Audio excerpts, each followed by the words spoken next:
dans le livre de Daniel. Daniel, le chapitre 3, à partir du verset 4 jusqu'au verset 18. Et avec votre permission, je voudrais demander au peuple de Dieu de se tenir debout pour que nous fassions la lecture. C'est une longue lecture et nous allons nous asseoir un peu longtemps, alors je souhaiterais qu'on puisse se tenir debout pour faire la lecture.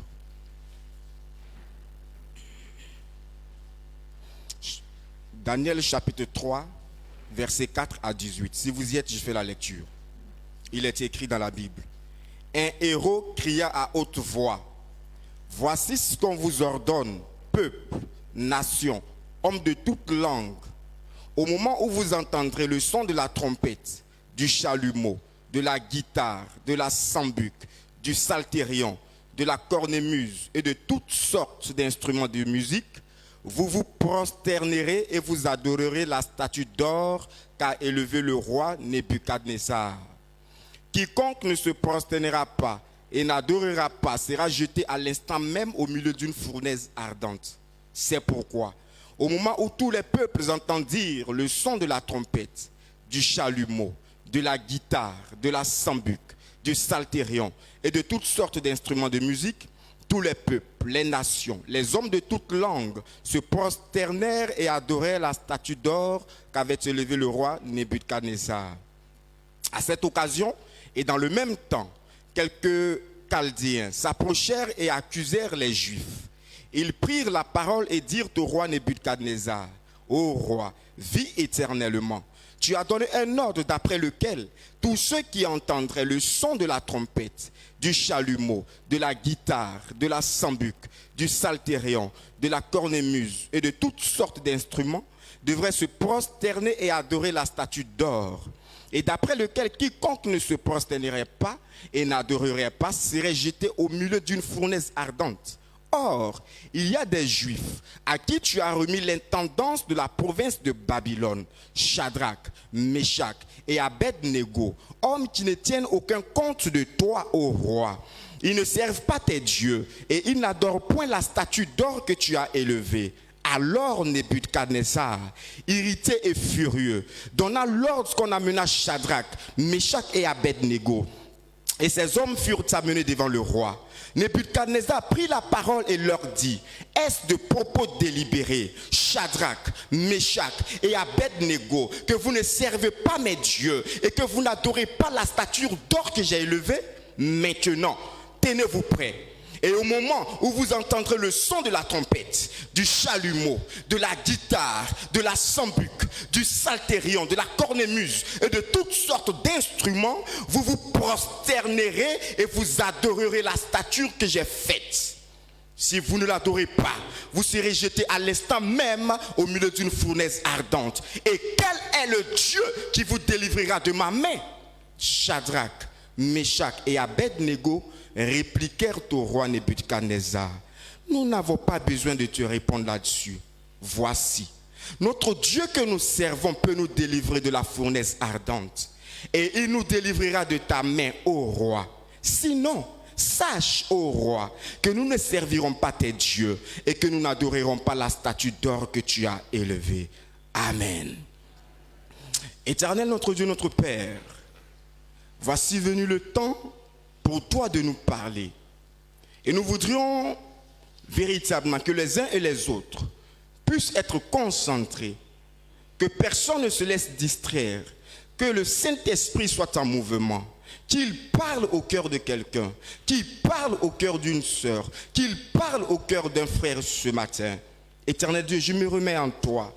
Je me remets à ta grâce, homme que je suis, limité que je suis. Je prie pour que seul le Saint-Esprit parle au travers de ton serviteur inutile ce matin, afin que le peuple de Dieu, partant d'ici, dise « Dieu m'a parlé » et que toi seul tu en tires gloire. Que l'honneur et l'élévation te reviennent au nom de Jésus.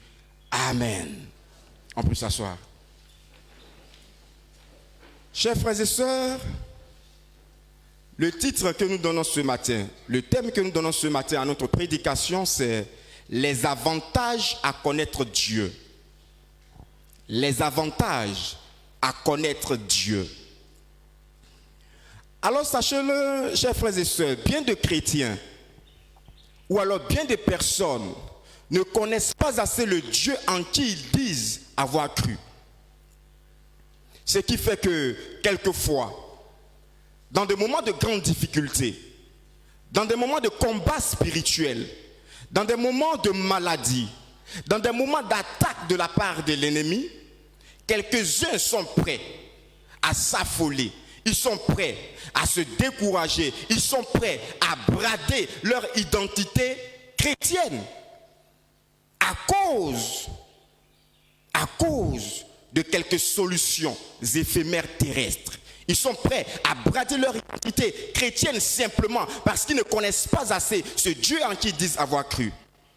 Et ce matin, nous voulons ici, par le comportement de ces jeunes gens, qui sont Shadrach, Meshach et Abed-Nego, faire connaître à chacun quelques avantages à connaître Dieu, afin d'encourager les uns et les autres à le chercher, à demeurer dans ses voies et dans sa parole. Ainsi, chacun de nous pourra faire face à toutes sortes d'oppositions, à toutes sortes de difficultés, à toutes sortes de combats, car Satan, vu l'expansion de l'évangile, c'est qu'il perd du terrain. Parce que l'église est en train de s'implanter, ça et là. Il perd du terrain, des âmes lui sont arrachées. Et dans sa fureur, dans sa colère, Satan est déchaîné contre l'église et contre les chrétiens. Il est véritablement déchaîné. Et pour arriver donc à notre but ce matin, 2 points essentiels vont retenir notre attention. Le premier point, c'est donc le refus de la compromission à cause de l'assurance en Dieu. C'est le premier point qui va retenir notre attention. Et le second point, c'est la conviction de la victoire dans la décision. La conviction de la victoire dans la décision. Alors, chers frères et sœurs, ce récit du livre de Daniel est une histoire qui se passe à un moment où le peuple de Dieu est en déportation, à un moment où le peuple de Dieu est en captivité à Babylone. Le peuple de Dieu étant donc loin de ses terres, loin de ses maisons, loin de ses pères, et même loin de son temple, et entre griffes, loin de son Dieu. Ce peuple-là était donc dans la souffrance. Ce peuple-là était en peine. Ce peuple-là n'était pas libre. Et donc ce peuple-là, où il se trouvait, les uns et les autres étaient donc face à une situation où chacun pouvait se mettre dans une sorte de compromission, rien que pour avoir un tant soit peu les largesses de l'ennemi. Rien que pour pouvoir bénéficier un tant soit peu des faveurs de leur ennemi, les faveurs de l'oppresseur. Ils pouvaient donc céder à toutes sortes de compromissions. Et c'est en ce temps-là, en ce moment de grande souffrance, que Nebuchadnezzar, roi de Babylone, qui est appelé dans d'autres versions de la Bible, Nabuchodonosor ou Nabuchodonosor. J'aime bien ce nom, j'aime bien cette appellation, Nabuchodonosor. Parce que Nabuchodonosor retranscrit un peu la nature de l'homme. Ça montre un peu la fureur de l'homme. Ça montre un peu combien de fois l'homme était arrogant, combien de fois il était puissant, il était fort. Un nom qui fait peur, Nabuchodonosor. J'aime bien ce nom-là. Alors en ce temps-là, ce roi-là va donc ériger une statue d'or géante, une grande statue. Et il va donc demander à tous les peuples, à toutes les nations qui sont donc sous sa domination, de pouvoir se prosterner et adorer cette statue d'or qu'il va ériger. Il voulait ainsi asseoir sa domination et toute sa suprématie sur le monde qu'il dirigeait en ce temps-là. Alors l'ordre a été donné. Mais voici que dans le même temps, 3 jeunes gens, en l'occurrence Shadrach, Meshach et Abed-Nego, refusent cette ordonnance de ce puissant homme-là. Ils refusent de s'y soumettre. Ils refusent d'obéir à Nabuchodonosor. Ils refusent cela. Ils refusent donc de se prosterner devant la statue d'or qu'il a érigée. Ils le refusent parce que ces jeunes gens-là ne veulent pas violer la loi de Dieu. Ils ne veulent pas violer la loi de celui-là même qu'ils servent. Ils ne veulent pas violer la loi de celui-là qu'ils connaissent. C'est-à-dire du Dieu tout-puissant, du Dieu d'Israël. Même s'ils sont loin de chez eux, même s'ils sont dans l'oppression, même s'ils sont en captivité, ils refusent de se soumettre à la loi de Nebuchadnezzar. Ils refusent donc de se compromettre. Ils refusent donc la compromission. Ils refusent, bien aimés frères et sœurs, de trahir leur Dieu parce qu'ils connaissent Dieu. Voici un peu ce que la Bible dit. Quand nous lisons Exode chapitre 20, à partir du verset 4, la Bible dit ceci. Tu ne te feras point d'image taillée, ni de représentation quelconque, des choses qui sont en haut dans les cieux, qui sont en bas sur la terre et qui sont dans les eaux plus bas que la terre. Tu ne te prosterneras point devant elles et tu ne les serviras point. Car moi, l'Éternel ton Dieu, je suis un Dieu jaloux qui punit l'iniquité des pères sur les enfants jusqu'à la 3e et la 4e génération de ceux qui me haïssent. Alors ces 3 compagnons-là, ces 3 amis-là, ils étaient bien au courant de cela. Ils étaient bien conscients de cela. Ils connaissaient cette parole de Dieu. Et c'est pourquoi ils vont refuser d'adorer la statue d'or malgré la peine de mort qu'ils encouraient. Parce que, voilà ce que disait l'ordre. Celui qui refuserait de se soumettre à cet ordre-là serait jeté dans une fournaise ardente. Et dans la fournaise, on ne peut pas s'en sortir. C'était la mort. Et ces jeunes gens-là savaient qu'ils allaient mourir s'ils le refusaient. Mais ils ne l'ont pas fait. Ils ne se sont pas compromis. Ils n'ont pas trahi leur Dieu. Alors, voici des hommes qui leur en voulaient, des hommes qui les haïssaient, des hommes qui les jalousaient, parce que c'était des étrangers à qui l'on avait confié l'intendance des provinces, de certaines provinces de Babylone. Alors il y a des gens qui les jalousaient, qui n'étaient pas contents d'eux. Ceux-ci vont donc aller voir le roi. Ils vont aller rapporter au roi pour lui dire, il y a des Juifs ici, dans le royaume, qui refusent de se soumettre à ton ordre. Ils refusent de le faire. Ils ne te considèrent pas. Ils ne te voient pas comme un roi puissant. Pour eux, toi tu n'es rien. Tu ne peux rien leur faire. Alors ils disent que l'ordonnance que tu as donnée, eux, ça ne les regarde pas. Eux, ils ont un autre Dieu qu'ils adorent. Mais toi, tes dieux, ils ne peuvent pas les adorer. Et ta statue, ils ne peuvent pas se prosterner devant elle. Alors, roi, ces personnes-là, c'est Shadrach, c'est Meshach et c'est Abednego. Alors, frères et sœurs, le roi dans une grande colère, le roi tout furieux, le roi tout énervé va faire appeler ces jeunes gens-là. Ils vont venir et une conversation va donc s'engager entre eux. Le roi va les questionner. Il va leur demander et ils vont lui répondre. Et voici ce qui se passe. Du verset 16 jusqu'au verset 18, la Bible nous dit que Shadrach, Meshach et Abednego vont dire ceci au roi quand il leur demande au verset 14. Est-ce de propos délibérés, Shadrach, Meshach et Abednego, que vous ne servez pas mes dieux et que vous n'adorez pas la statue d'or que j'ai élevée? Alors ils vont lui dire, poliment, gentiment, tranquillement, nous n'avons pas besoin de te répondre là-dessus. Voici notre Dieu que nous servons, peut nous délivrer de la fournaise ardente. Et il nous délivrera de ta main, ô roi. Sinon, sache, ô roi, que nous ne servirons pas tes dieux et que nous n'adorerons pas la statue d'or que tu as élevée. Alléluia. Tranquillement, poliment, ils vont répondre ainsi au roi. Chers frères et sœurs, avec cette déclaration, une confrontation de puissance venait de commencer. Un combat venait de commencer. Une oppression venait de commencer. Des difficultés venaient de commencer pour eux. Parce que le roi va voir là son autorité sapée. Il va voir là sa dignité bafouée. Comment est-ce que des jeunes gens, comment est-ce que des enfants peuvent lui répondre à lui, Nabuchodonosor, de cette façon? Lui, le tout-puissant roi. lui dire qu'on ne peut pas respecter l'ordre que Dieu nous a donné. Quelle abomination! Alors le combat allait donc commencer. Et ce combat-là va les conduire à la victoire. Ce combat-là va conduire ces jeunes gens-là à la victoire. Mais bien aimés frères et sœurs, deux caractères vont se dégager de leur déclaration. Et ce sont ces caractères-là qui vont les conduire à la victoire. Ces caractères pour eux les avantages de leur connaissance de Dieu. Et ce sont ces quelques avantages que je voudrais ce matin que nous puissions aussi partager. Ces avantages pour eux.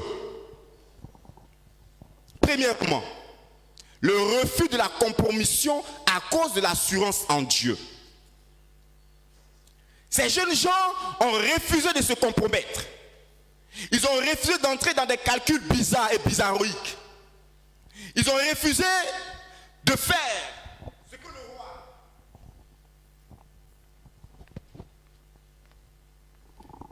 Ils ont donc refusé de faire ce que le roi a demandé de faire à cause de leur Dieu. Alors, avant d'aller un peu plus loin, bien aimés frères et sœurs, nous allons passer à quelques définitions. La compromission, c'est le fait de se prêter à des accommodements ou faire de la part, ou alors de part et d'autre, des concessions sur ses principes, ses opinions et même sa conscience. On a des principes, on a des lois que nous respectons chaque jour. Mais à cause de certaines choses, à cause de quelque chose, de quelques difficultés, on va dire, bon, je te laisse un peu et moi je prends un peu. On va partager. Je vais faire ça, même si ce n'est pas trop bon, mais je vais faire ça quand même à cause de ceci. Et toi aussi en contrepartie, laisse-moi conserver telle autre chose. C'est ça la compromission. Et l'assurance est un sentiment d'absolue certitude, une garantie formelle, une confiance en soi. Alors, ces enfants-là, ces jeunes gens-là, ils savaient que le Dieu qu'ils adorent est un Dieu jaloux, qui n'aime pas la trahison. C'est un Dieu qui n'aime pas qu'on le trahisse. C'est un Dieu qui n'aime pas la obéissance. C'est un Dieu qui n'aime pas qu'on s'éloigne. C'est un Dieu qui n'aime pas qu'on quitte sur ses voies, qu'on bafoue ses principes et ses préceptes. Il le savait. Et il savait aussi que c'est un Dieu qui punit le pécheur. Non seulement il punit le pécheur, mais il punit aussi les enfants du pécheur jusqu'à la 3e et à la 4e génération. Il le savait. Alors, s'il devait se compromettre, s'il devait fouler au pied la loi du Seigneur, de ne pas se prosterner devant un autre Dieu qu'est lui le Tout-Puissant, c'est donc une désobéissance, un péché dans lequel ils allaient tomber. Et de ce péché-là allait venir une punition pour eux-mêmes, mais aussi pour leur descendance. Ils en étaient conscients. Et pour cela, ils sont restés formels. Mais ce qu'ils savent encore, c'est que celui qui garde la parole de ce Dieu et marche selon ses préceptes n'est jamais déçu et confus. Alléluia. Celui qui marche dans ses voies et qui reste droit dans ses bottes, en train de suivre les préceptes de l'Éternel, jamais celui-là ne sera déçu de son Dieu et jamais la confusion ne sera de son camp. Parce qu'il a choisi la bonne part. Il a choisi le Dieu Tout-Puissant. Et cela, il le savait. Il le savait parce qu'il le connaissait. Ils l'ont étudié. Ils ont appris à garder la parole. Ils sont restés à son quotidien tout le temps. Alors il le savait. C'est pourquoi ils étaient conscients d'une telle réalité. Voici ce que nous dit le Proverbe 1, le verset 33. Proverbe 1, verset 33 dit ceci. Mais celui qui m'écoute reposera avec assurance. Il va tranquille et sans craindre aucun mal. Celui qui m'écoute reposera avec assurance. Il va tranquille et sans craindre aucun mal. Alors, pourquoi avoir peur? Pourquoi trembler? Pourquoi craindre quand on a un tel Dieu? Quand on a un Dieu en qui nous croyons et nous allons avec assurance. Quand nous avons un Dieu qui nous protège, qui combat pour nous, qui veille sur nous. Pourquoi avoir crainte? Pourquoi avoir peur du malin ou du mal quand on a un tel Dieu, un Dieu tout puissant et tout suffisant qui peut tout? Pourquoi avoir peur? Et ce Dieu-là dit encore en Genèse 3, le verset 15. Et là, il parle directement au diable. Il dit, je mettrai une inimitié entre toi et la femme, entre ta postérité et sa postérité. Celle-ci t'écrasera la tête et tu lui blesseras le talon. Il parlait ainsi au serpent, à travers qui le diable est passé pour séduire la femme. Alors, chers frères et sœurs, on doit savoir une chose. On doit garder une chose dans notre cœur. C'est vrai. Parce que la Bible elle le dit que le malheur atteint souvent le juste, mais Dieu l'en délivre toujours. Alors, bien-aimé, il peut arriver que tu sois malade. Il peut arriver que tu sois au chômage. Il peut arriver que tes affaires soient bloquées. Il peut arriver que tu aies des difficultés dans ta famille, dans ta maison. Il peut arriver que tes enfants soient malades. Il peut arriver que tu n'aies même pas d'argent pour les scolariser. Il peut arriver que dans ta famille, des sorciers t'en veulent. Il peut arriver qu'ils te persécutent, qu'ils ferment tout, qu'ils ferment le chemin et les voies du succès. Il peut arriver que tout cela puisse t'arriver un jour. Mais sache une chose, Dieu te dit, bien-aimé, que toi, tu écraseras la tête du diable. Ça veut dire que quel que soit ce qu'il fera, la victoire appartient aux enfants de Dieu. La victoire t'appartient. Parce que ton Dieu te le promet. Même s'il te blesse le talon, c'est-à-dire s'il permet bien des choses dans ta vie, des choses malheureuses, toi, tu auras toujours le dessus. Parce que ton Dieu est tout puissant. Et comme ils le savaient, ils ont refusé de se compromettre et de brader leur foi en Dieu. Combien sont-ils ceux qui aujourd'hui sont prêts à brader leur identité chrétienne pour avoir quelques faveurs? Parce que la chrétienne, la païenne qui est auprès de toi, qui vend avec toi dans le marché, ses affaires marchent, parce que son gombo marche, et toi tes aubergines ne marchent pas. Alors, elle va te prendre, elle va te conduire chez un marabout pour dire, voici celui-là même qui fait que mes affaires marchent. Et toi, chrétienne que tu es, tu vas la suivre. C'est que tu vas aller chez le marabout. Pourtant, tu dis que tu es chrétienne, mais comme tu ne connais pas assez ton Dieu, à celui à qui tu dis avoir cru, alors tu vas suivre cette païenne-là chez le marabout. Il y a des gens, quand ils ont des difficultés, quand ils ont des problèmes, ils oublient Dieu. Ils ne savent plus que Dieu existe. Ils ne croient même plus en leur Dieu, en sa puissance. Ton enfant a été emprisonné.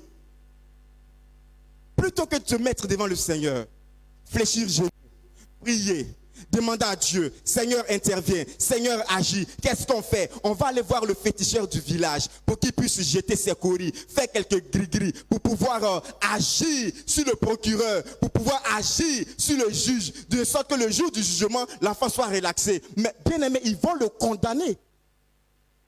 Ils vont le condamner. Parce que Dieu punit le pécheur et même sa descendance. Il faut demeurer ferme. Il faut demeurer intègre. Il ne faut pas brader son identité chrétienne. Tu as dit partout, dans le quartier, dans le village, dans la ville, partout, tout le monde sait que tu es chrétien. Mais est-ce qu'au-dedans de toi-même, tu es réellement chrétien? Enfin, dans leur déclaration, un autre élément très important va se dégager. Ils vont dire au roi, roi, c'est vrai, ce que tu as dit, on est d'accord. Je paraphrase, mais nous, on ne pourra pas respecter cette ordonnance-là. À cause de notre Dieu, on ne le fera pas. Parce que lui, il est capable de nous sortir de là où tu veux nous mettre dans cette fournaise. Et même s'il arrivait d'aventure, que Dieu ne nous sortait même pas de là, s'il permettait à ce qu'on arrivait jusqu'à mourir dans la fournaise, nous sommes d'accord, mais ton Dieu là, on ne peut pas l'adorer. Quoi que cela nous coûte. Mais, roi, sache une chose. Notre Dieu nous délivrera de ta main, ô roi. Alléluia. Ils le disent avec conviction. Ils le disent avec assurance. Ils sont convaincus de ce qu'ils sont en train de dire parce qu'ils savent en quel Dieu ils ont cru. Ils le savent. Alors ici, la conviction est donc le deuxième avantage de la connaissance de Dieu qui va les conduire à la victoire. La conviction. La conviction de la victoire. Quand on est chrétien, on doit être convaincu de notre victoire. On doit avoir la certitude de notre victoire. Restez tranquille. Restez calme. Restez assis.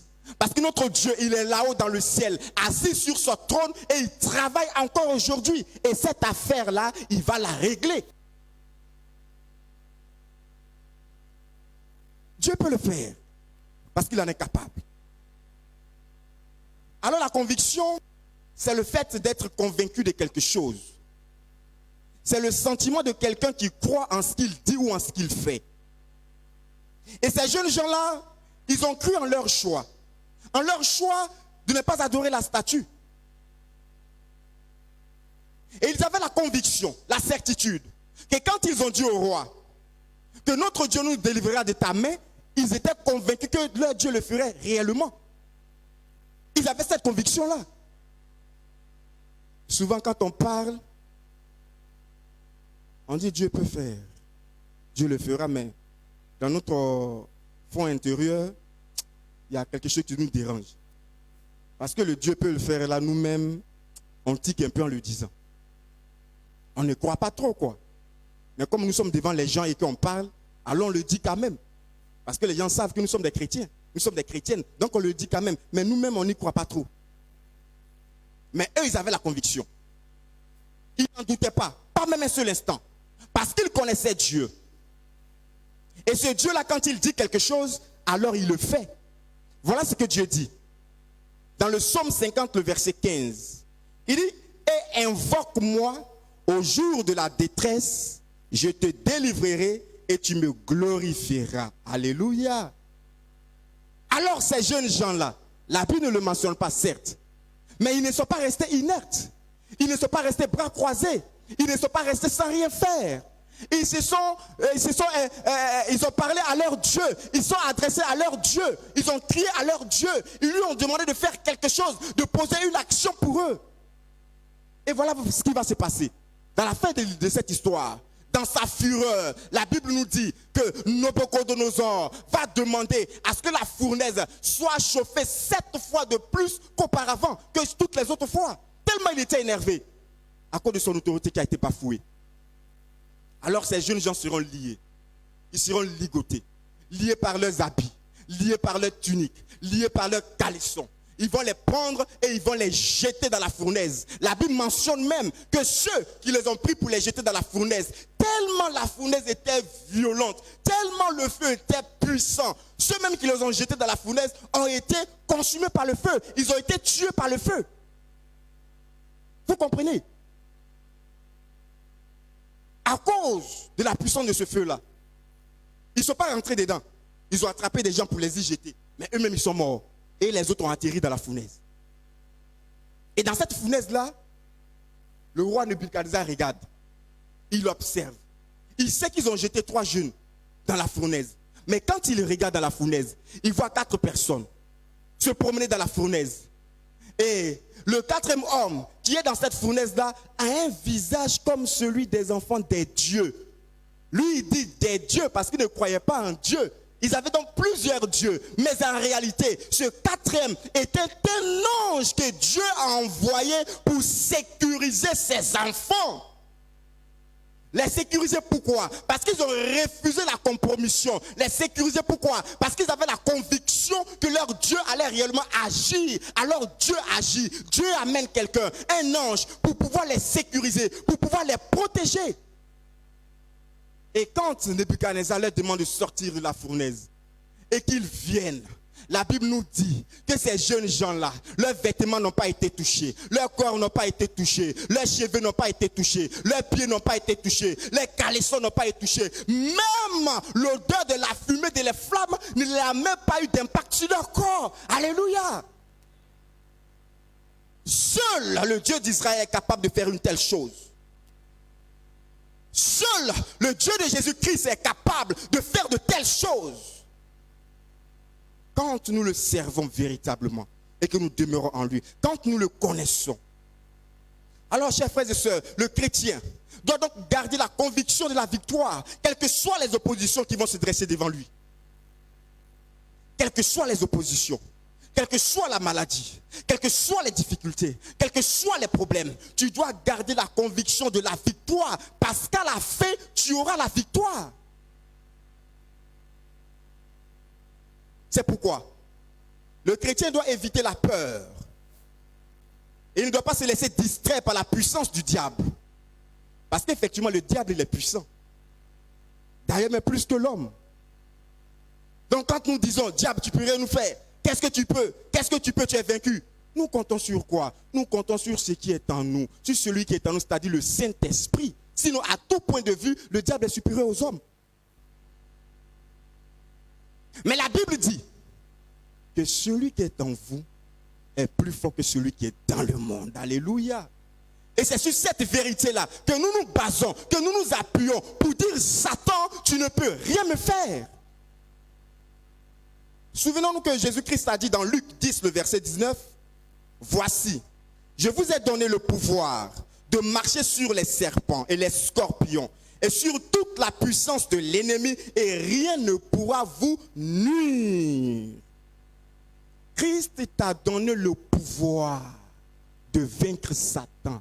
Il t'a donné le pouvoir de marcher sur les problèmes. Il t'a donné le pouvoir de marcher sur la maladie. Il t'a donné le pouvoir de marcher sur les difficultés. Il t'a donné le pouvoir de vaincre les sorciers de ta famille. Il t'a donné le pouvoir, même si tu ne le sais, de boire du poison. Et cela ne pourra rien te faire parce que Christ vit en toi.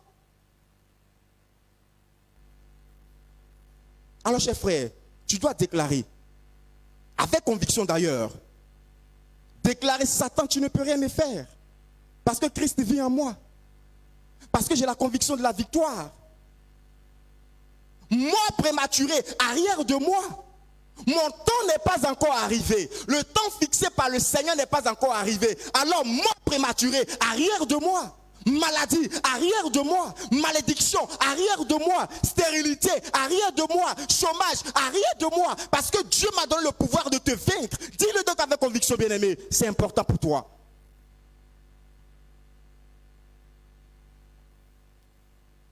Mais combien de chrétiens aujourd'hui peuvent déclarer de telles choses sans avoir peur?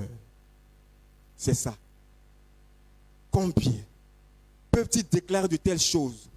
Peuvent-ils dire en face d'un sorcier, toi, tu ne peux rien me faire parce que j'ai la victoire sur toi, sans avoir peur? Combien sont-ils? Quand pour avoir une promotion, certains sont obligés de se prostituer. Pas seulement les sœurs, même les frères aussi se prostituent. Mais en ce moment-là, comment est-ce qu'on peut dire arrière de moi Satan sans avoir peur? Quand on se compromet de cette façon, quand on se met dans de telles compromissions, alors, bien-aimés frères, si tu veux avoir la victoire face au diable, parce qu'il est réellement déchaîné contre l'Église et les chrétiens, alors cherche à connaître Dieu. Cherche à connaître ton Dieu. Si tu le connais réellement, tu auras des avantages sur l'ennemi qui vont te permettre de remporter la victoire.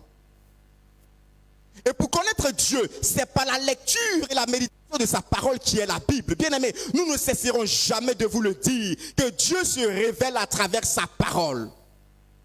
C'est dans sa parole que Dieu se révèle. C'est dans sa parole que Dieu parle. C'est dans sa parole que Dieu se montre à quelqu'un. C'est vrai que Dieu nous parle tantôt d'une manière, tantôt d'une autre, mais c'est de sa parole. Si tu n'es pas au contact de la Bible, Dieu ne pourra pas te parler aussi tantôt d'une autre manière. Si en étant au contact de sa parole, comme nous le dit Josué 1, le verset 8, que ce livre ne s'éloigne point de ta bouche. Médite-le jour et nuit. Médite-le jour et nuit, bien-aimé. Pour connaître Dieu, pour s'approcher de lui. Et quand tu se rapproches de Dieu, pour avoir la victoire, il te faudra aussi, et c'est par là que nous allons terminer, avoir une vie de prière. Comme nous le dit 1 Thessaloniciens 5, 17. Priez sans cesse, bien-aimés. Priez sans cesse. La prière est l'élément qui nous permet de nous adresser à Dieu. C'est dans la prière que nous parlons à notre Dieu. C'est dans la prière que nous nous expliquons ce que nous vivons pour qu'il puisse agir et intervenir. C'est dans la prière. Il faut donc avoir une vie de prière et le faire souvent dans le jeûne. Parce qu'il y a des situations pour lesquelles il faut le jeûne pour que Dieu puisse agir. Quand Esther devait se rendre chez le roi, elle a demandé au peuple juif d'observer 3 jours de jeûne et prière pour qu'elle ait la faveur du roi. Josaphat, face à l'oppresseur, a demandé au peuple un temps de jeûne. Et après cela, la victoire a été acquise. Et enfin, il faut aussi avoir une vie de sainteté. Parce que c'est dans la sainteté que Dieu agit. La Bible dit que Dieu n'exauce pas le pécheur. Soyons donc saints. Vivons une vie de sainteté. C'est en cela que nous aurons véritablement la victoire comme nous le proclamons.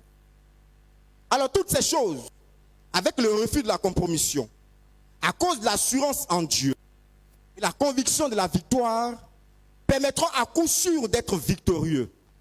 Dans cette confrontation de puissance face au diable qui livre combat à l'Église et aux chrétiens.